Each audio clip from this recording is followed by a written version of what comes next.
আজকে নতুন একটা ব্রেকফাস্ট করব, খুব হেলদি কিন্তু দেখতে থাকবে। আমি এই যে বাঁধাকপির পাতাগুলো বয়েল করে রেখেছিলাম, খুব ভালো করে বয়েল করতে হবে কিন্তু।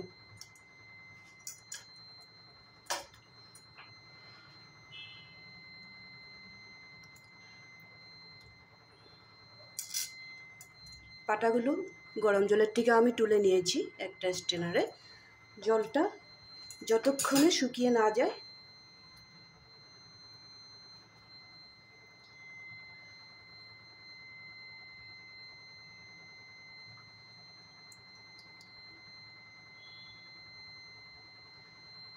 হাত দিয়ে না তুললে ফেটে যাবে, যার জন্য আমি হাত দিয়েই তুলেছি।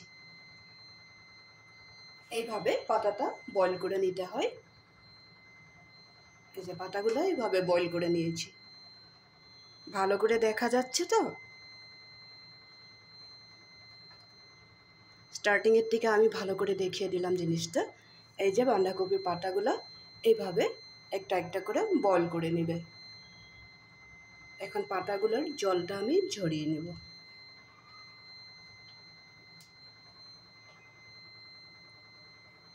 পাতার থেকে জলটা ঝরে যাক, তখন আমি বাকি স্টেপটা কি করব ওইটাও দেখাবো। সাথে থাকবে। পরের স্টেপটা দেখো। বাঁধাকপির পাতাগুলো তো বয়েল করে নিয়ে একটু স্ট্রেনারে রেখে দিয়েছি যাতে জলটা ভালো মতো ঝরিয়ে যায়। এখন এখানে নিয়ে নিয়েছি সামান্য পরিমাণে কর্নফ্লোর। কতটুকু বেসন নিয়েছি দেখেছ, একটু বেসন নিয়ে নিলাম। এখানে আমার হিসাব মতো একটু লবণ দিয়ে দিলাম।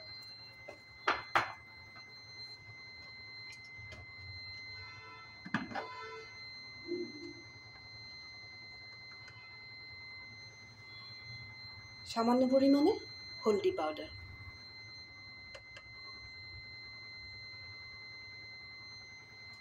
একটু কালারটা সুন্দর হওয়ার জন্য একটু লঙ্কার গুঁড়া দিয়ে দিলাম, একটু গোলমরিচের গুঁড়াও দিয়ে দিলাম।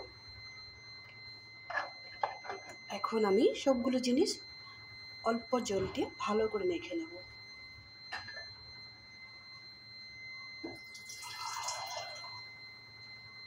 ব্যাটারটা খুব বেশি পাতলা হয় না যেন, অল্প একটু জল দিব। এটাও দেখে রাখো, নাহলে বলবে আমাদেরটা কেন হয় না। দেখো কতটুকু জল দিয়েছি আমি, বেসনও বেশি নেইনি, কর্নফ্লোরটাও বেশি নেইনি।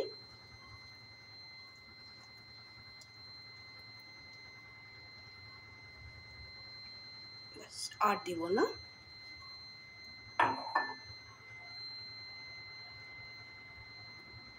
এটাকেও আমি কিছু সময় মেখে রেস্টে রেখে দেব। ব্যাটারটা রেডি করা হয়ে গেছে। এখানে আমি সামান্য পরিমাণে সাদা তেল ব্যবহার করব। এতটুকুই দিলাম, আর দেব না। আবার একটু ভালো করে রেডি করে নেব।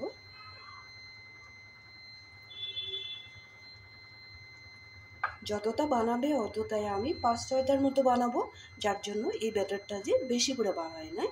তোমরা যদি বেশি করে বানিয়ে থাকো তাহলে বেশি করে নিয়ে নেবে।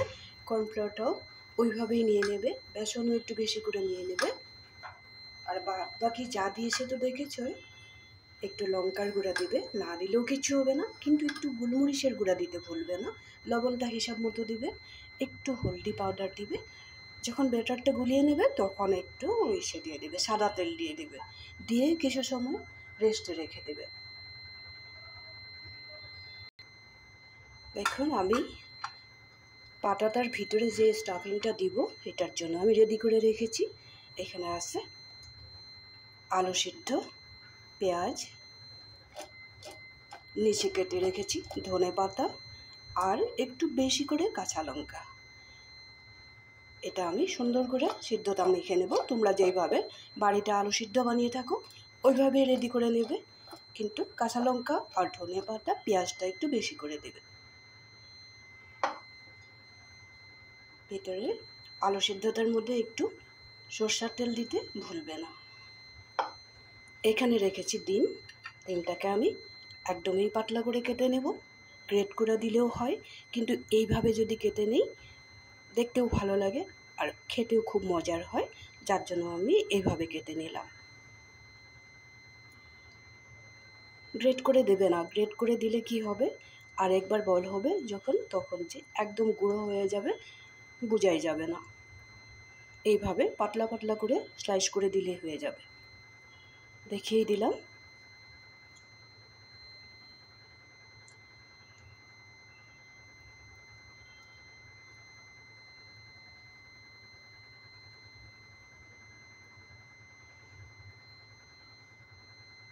আমি এখানে 4টা ডিম নিয়েছি। ডিম বেশি করেও দিতে পারো, কমিয়েও দিতে পারো, যত বেশি দিবে অত স্বাদ হবে। অন্য কিছু না যে এতটাই দিতে হবে ওরকম কোনো কথা না।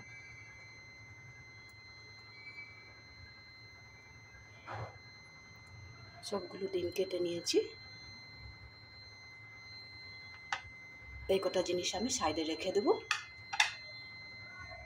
সিদ্ধটাও মেখে নেব।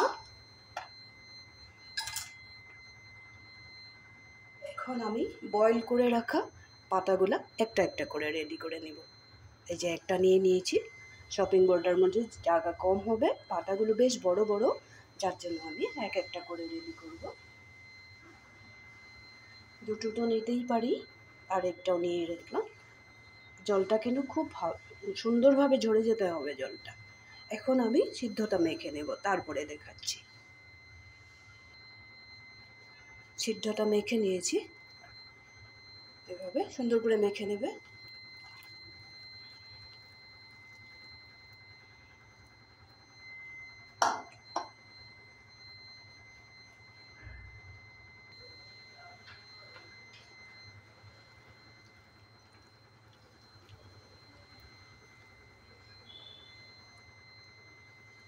এখন আমি ক্যাবেজ রোলগুলো রেডি করে নেব। এখানে দিয়ে দিলাম সিদ্ধটা।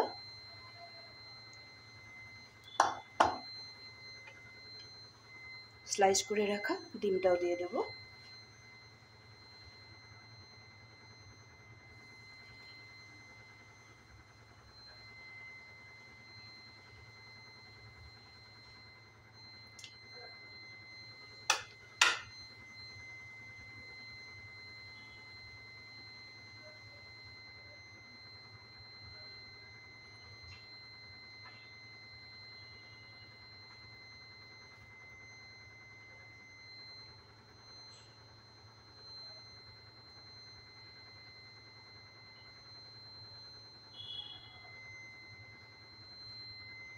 এইভাবে পাতাটা ফোল্ড করে নেব।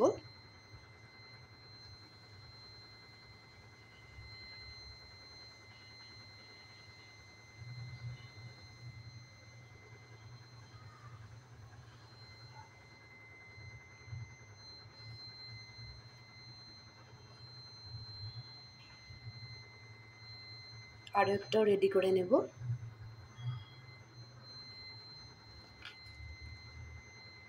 প্রথমে দিয়ে দিলাম এই সিদ্ধটা, যেটা আলু সিদ্ধটা মেখে রেখেছিলাম, সিদ্ধটা দিয়ে দিলাম। স্লাইস করা ডিমটা দিয়ে দেবো উপরে।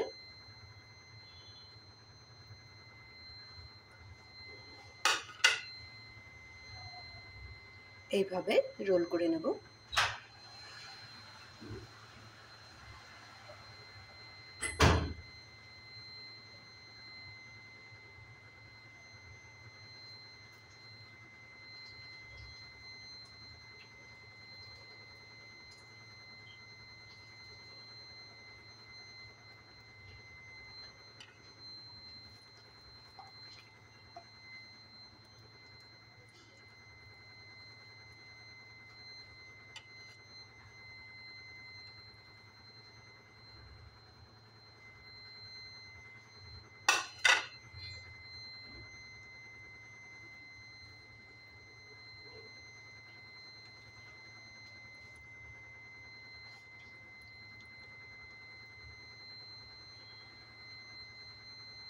চারটা বানিয়ে নিলাম। আমি এখন কড়াইতে তেল গরম করে নেব, তারপরে দেখাচ্ছি। কড়াইতে সাদা তেল দিয়ে দিয়েছি, তেল গরম হয়ে গেছে। এইভাবে আমি ক্যাবেজ রোলগুলো রেডি করে নিলাম। এইভাবেই রেডি করবে।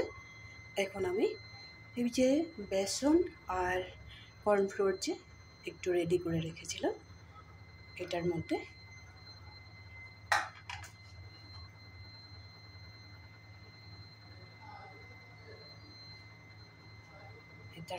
এইভাবে একটু একটু গায়ে লাগিয়ে দিব, যাতে খুলে না যায় পাতাগুলা। খুব বেশি দিতে লাগবে না।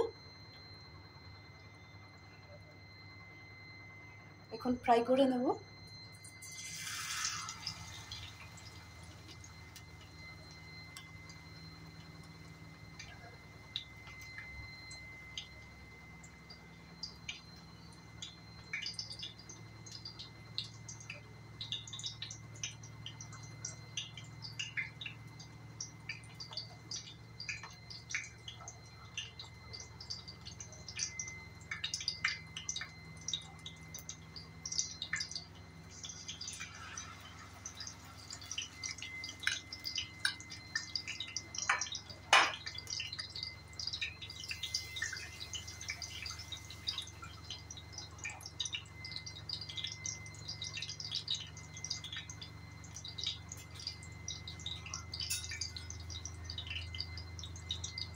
তেলটা ভালো করে গরম করে নিলে খুব বেশি সময় লাগে না ফ্রাই করতে।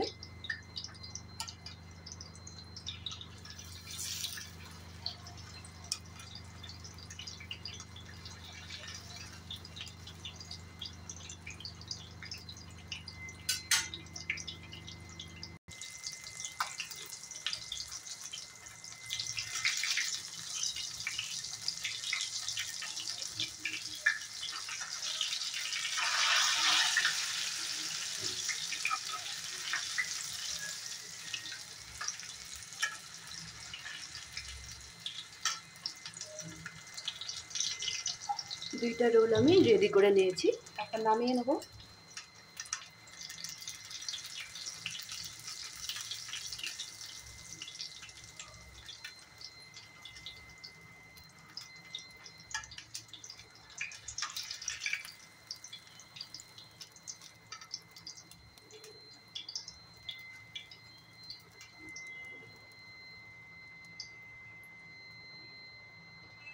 বাকি কথা ওইভাবেই বানিয়ে নেব। আর একটাও দেখিয়ে দিই। এইভাবে খুব বেশি বেসন লাগে না, একটু গায়ে লাগিয়ে দিলেই হলো, যাতে ভিতরের স্টাফিংটা খুলে যায় না, পাতাগুলো যাতে ভেঙে না যায়, তার জন্য একটু বাইন্ডিং হয়ে থাকবে, তার জন্য এই বেসনটা দিতে হবে।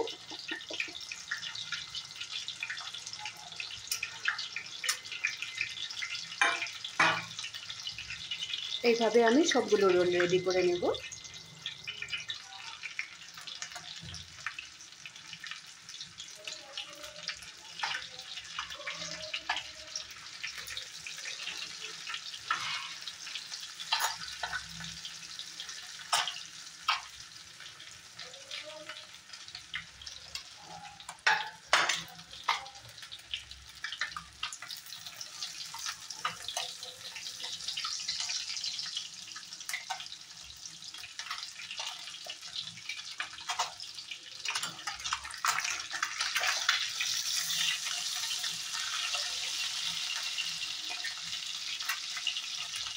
এখন গ্যাসটা অফ করে দেবো। আমার ক্যাবেজ রোলগুলো রেডি হয়ে গেছে। আজকে ক্যাবেজ রোলের এই রেসিপিটা তোমাদের কেমন লাগলো, লাইক শেয়ার তো করবেই, সাথে কমেন্ট করতে ভুলবে না। আমি যেইভাবে ভিতরের যে পুরটা দিয়েছি, আলু আর ডিম ছোট ছোট করে কেটে দিয়েছিলাম, এটার মধ্যে তোমরা চিকেনও দিতে পারো, পনিরও দিতে পারো। যারা ভেজ খায় তাদেরকে পনির দিয়েও বানিয়ে দিতে পারো। একবার শুধু বানিয়ে খেয়ে দেখবে, তারপরে বলবে। আর কমেন্ট করতে একদমই ভুলবে না কিন্তু, বানিয়ে খাবে কিন্তু। আর কপি পাতাগুলো যে বয়েল করে নেবে।